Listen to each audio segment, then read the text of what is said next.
घरका भित्ताहरू चर्किएका छन्, सिसाहरू फुटेका छन् र सँगसँगै हामीले आग लागि पनि देख्यौँ। हेर मलाई दुईटा गोली लागेको छ। गोली लाग्यो काका? एउटा हजुर एउटै हो।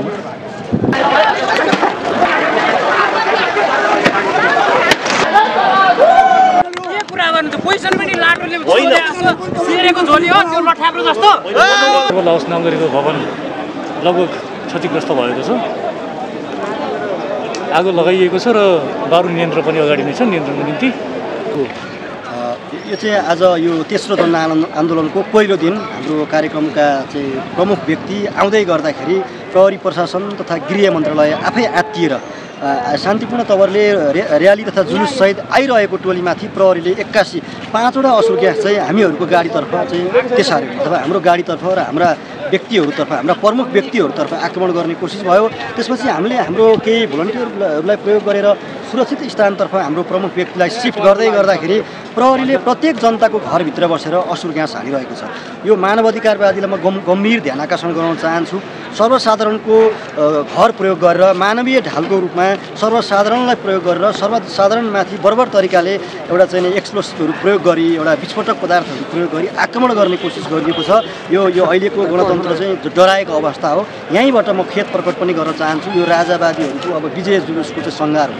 किनकि पहिलो दिन नै यत्रो क्षति हुनु भनेको राज्यले यो अनुमानित गर्न सक्दैन। भोलिका दिनमा यो आन्दोलन कहाँ पुग्छ भन्ने कुरा उनीहरू यकिन गर्न सक्दैन। अहिले उनीहरू डराएको अवस्था छ। वास्तवमै हामी निशस्त्र थियौँ, हामी सशस्त्र थिएनौँ। उनीहरूले हामी सशस्त्र जत्था आए जसरी आक्रमण गर्यो। तर अब हाम्रो युवाहरूले पनि राष्ट्रभक्ति व्यक्तिहरूले जो देशलाई माया गरेर नेपालको स्थायी शान्तिको लागि जो अगाडि सर्नुहुन्छ, अगाडि बढ्नुहुन्छ अथवा नेपालको माटोलाई माया गरेर नेपालकै भूमिलाई चाहिँ संरक्षण गर्नुपर्छ र वैदेशिक हस्तक्षेपहरूबाट जोगिनुपर्छ भन्ने किसिमले राजतन्त्रको पुनर्स्थापनाको अथवा पुनर्बहालीको लागि जुन किसिमको पछिल्लो समय सङ्घर्षहरू भइरहेका छन् र आज पहिलो दिनमा प्रहरीले अत्याधिक मात्रामा बल प्रयोग गरेको पाइएको छ। यसमा प्रहरीले तपाईँको स्कुल प्रयोग गरेर चाहिँ बल प्रयोग गरेको छ। स्कुलभित्र लुकेर त्यसपछि बैङ्कहरू एउटा सर्वसाधारणले राखेको आफ्नो बचत गरेर राखेको बैङ्कहरूभित्र छिरेर चाहिँ प्रहरीले सर्वसाधारणमाथि नै आक्रमण गरेको छ र त्यो घर जल्नुको मेन कारण पनि प्रहरी त्यो घरभित्र रहेर आक्रमण गरेर पछि सर्वसाधारण जनताहरूले त्यो घरभित्र प्रहरी लुकेको छ भन्ने किसिमको इन्फर्मेसन दिइसकेपछि केही आन्दोलनकारीहरू चाहिँ त्यहाँभित्र पसेर आगजनी सुन्नु भएको छ। तर यो आन्दोलनकारी भन्दा पनि यहाँभित्र अर्को एउटा के घुसपैठ भएको छ भन्नु होला भने गणतन्त्र रुचाउनेहरू जो मैले गणतन्त्र ल्याएको भनेर दाबी गर्नेहरू र 7 दलसँग मिलेर दिल्लीमा बसेर 62-63 सालमा यो देशको राष्ट्रियता दिल्लीमा बसेर बेच्नेहरूले नै आज यहाँ चाहिँ घुसपैठ भएको छ। प्रत्यक्ष रूपमा यहाँ नेकपा माओवादीका भातृय सङ्गठनहरूको पनि घुसपैठ भएको छ। दुर्गा प्रसादजीलाई विफल पार्नको लागि जुन किसिमको एउटा घुसपैठ भएको छ यो राज्य लेभलबाट गम्भीर ढङ्गले यसको चाहिँ छानबिन गर्नुपर्छ। प्रहरी प्रशासनले पनि यसको चाहिँ निगरानी गर्नुपर्छ। किनकि यहाँ राजावादी युवाहरू असाध्य संयमित हुनुहुन्थ्यो, असाध्य सचेत हुनुहुन्थ्यो। उहाँहरू चाहिँ एकदम जिम्मेवार हुनुहुन्थ्यो। तर उहाँहरूलाई आफ्नो जिम्मेवारीबाट वहन गर्नै नदिने गरी जुन किसिमको बल प्रयोग गरिएको छ यसको र यहाँनिर विभिन्न पार्टीका पुराना राजनीतिक दलका जो अहिले सरकारमा संलग्न छन् तिनीहरूका भातृय सङ्गठनका युवाहरूले प्रहरी र युवाहरू मिलेर नै अहिले यो किसिमको आन्दोलनको चाहिँ दबाउने कोसिस गरिएको छ। त्यो कारणले गर्दाखेरि म यहाँहरूलाई के जानकारी गराउन चाहन्छु भने यो आजको घटनालाई विश्व जगतमा मानवाधिकारवादीतर्फ चाहिँ ध्यान आकर्षण होस्।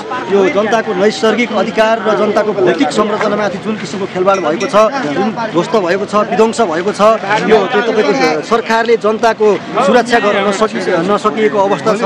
यो अवस्थामा अब भोलिका दिनमा जनता चाहिँ 62-63 आन्दोलनलाई झल्काउने गरी त्योभन्दा पनि उग्र रूपमा अगाडि बढ्नेछन्। सरकार खबरदार, सिंहदरबारभित्र बसेर अब देश चल्दैन। जनता घर दैलोबाट कुटो कोदालो लिएर आउनेछन्, कलम लिएर आउनेछन्। टिचरहरूले, डाक्टरहरूले अब सम्पूर्ण हस्पिटल बन्द गरेर आउनेछन्। तपाईँको चाहिँ पत्रकारहरूले चाहिँ अब क्यामेरा लिएर आउनेछन् र पूर्व सुरक्षा अङ्गका व्यक्तिहरू जो आन्दोलनमा सरिक हुनुहुन्छ उहाँहरूलाई पनि बौद्धिक ढङ्गले ट्याक्टिकल्ली रूपमा जिटर ट्याक्टिक्स लगाएर यो देशको रक्षाको लागि आत्मस्वाभिमानको लागि राजतन्त्र फिर्काउनको लागि आइदिनु हुन पनि म हार्दिक अपिल गर्न चाहन्छु। धन्यवाद। तपाईँको छोटो बिटो परिचय। म नवीन कुमार महत, नेपाल एकता पार्टी केन्द्रीय प्रवक्ता। ग्यास प्रहार गरे हुनाले आन्दोलनकारीले सहन नसकेर यो घटना कार्यक्रम सुरु हुनुभन्दा पहिला नै असुर ग्यासको कार्यक्रम बिचमा जब दुर्गा प्रसाई आउने भनेपछि अनि त्यहाँबाट टेयर ग्यास हाल्न थाल्यो। अब तपाईँ त घाइते पनि हुनुहुन्छ। हजुर। अबको योजना के छ? अब योजना के भने अब यो जुन राष्ट्रघातीहरूले यिनीहरूले देश चलाउन सक्दैन, सबै सिद्ध्याइसक्यो। अब चाहिने राज संस्था आएर, राजतन्त्र होइन राज संस्था आएर राजाले गद्दीमा बसेर जनताको चाहिने प्रजातन्त्र होइन भन्न हामी चाहँदैनौँ। हामी पनि प्रजातन्त्र प्रेमी हौँ, तर यसरी यस्तो भिजिलान्तीहरू प्रयोग गरेर यस्तो गरेर अब आफै सरकार छ, हामी ढुङ्गा हानेको नि होइन, के पनि होइन, शान्ति वातावरणमा। हजुर नाम तपाईँको परिचय? म बालकृष्ण नेउपाने, मेरो ठेगाना भक्तपुर, म राष्ट्रिय प्रजातन्त्र पार्टी नेपालको केन्द्रीय सदस्य। तपाईँले त्यही भ्रष्टाचारीको सबै पोल खोलिदिन्छ भनेर यो यिनीहरूले भने सरकार डराएको छ। सर बिल्कुल नडराएको माथि गोली लागेको रगत निस्केको छ। यो मैले कान्तिपुरमा अहिले गएर इन्जेक्सन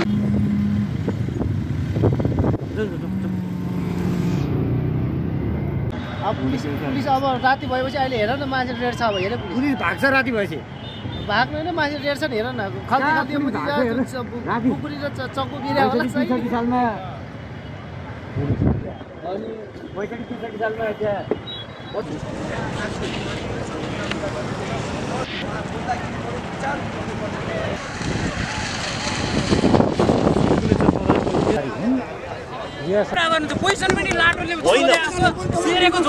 अब कसले कुन समूहले लगायो भन्ने कुरा अहिलेसम्म निश्चित हुन सकेको छैन।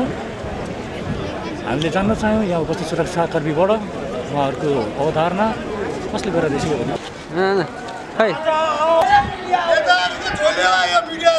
गणतन्त्रको झोले मिडिया हो। खिचेन गणतन्त्रको झोले मिडिया सब झोलेहरू हो। कान्तिपुर जनता